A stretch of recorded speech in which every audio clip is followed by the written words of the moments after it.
Buenos días.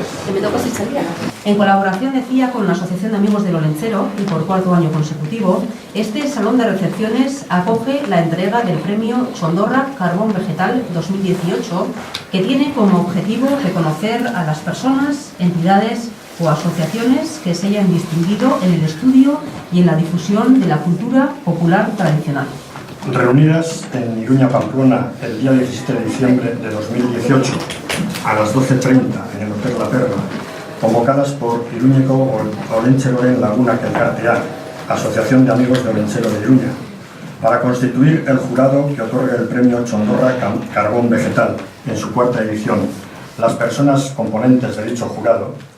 Constituido el jurado, se procedió a proponer las candidaturas al premio Chondorra Carbón Vegetal y a la presentación de las personas y entidades candidatas, y tras el debate correspondiente se adoptó el siguiente acuerdo.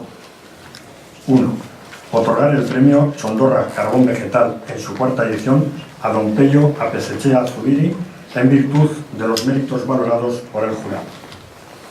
Don Pello Apezechea Zubiri nació en Goizueta el 2 de junio de 1931.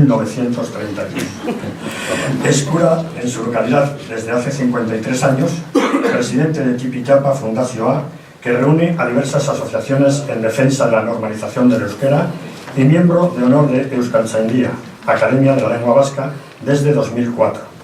Se trata además de un prolífico escritor con diversas publicaciones y artículos e investigador, actualmente ligado al trabajo de la documentación de estelas funerarias de su pueblo, el Chalar, sobre las que ya desde 1976 detectó que tenían un valor especial. Iruñeko alkatea mesedez, Joseba Siron, gerturatu gedaren erdialdea, 2018ko Txondorra saria Pello Apezechea jasotzen du jarraian. Aurrera.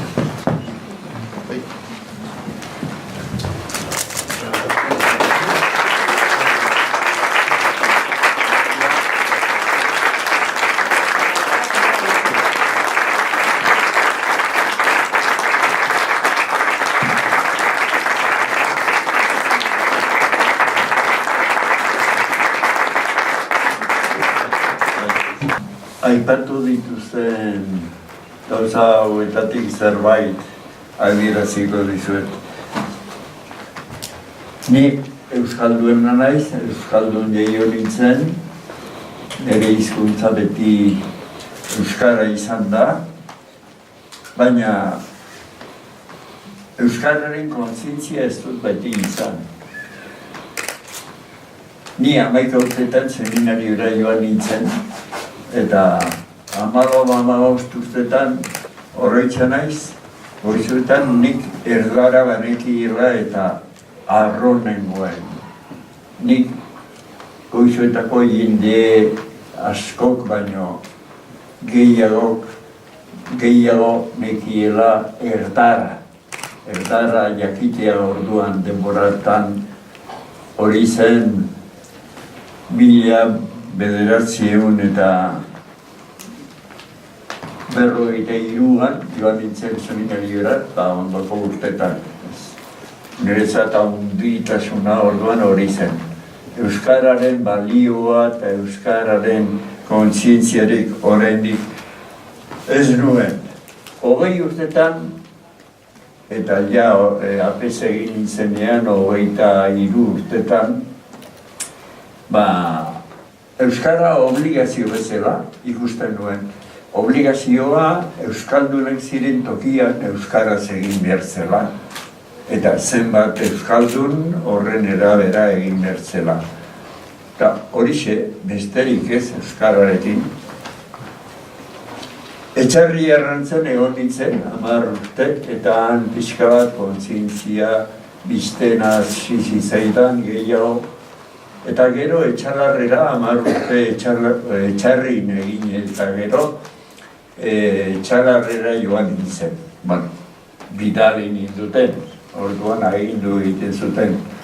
Eta han euskaldun gehiago zen, eta han joan nintzen euskaraz gehiago konturatzen. Euskararen balioa lehenbizi, eta gero euskararen balioa ez gauza bat balioztu ezela.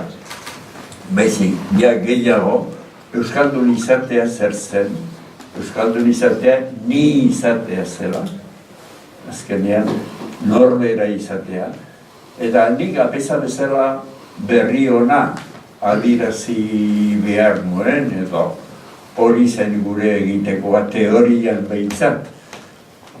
Eta nila gero konturatu nintzen, evangelioa ezin zen erakutsi, euskaraz ez batzen.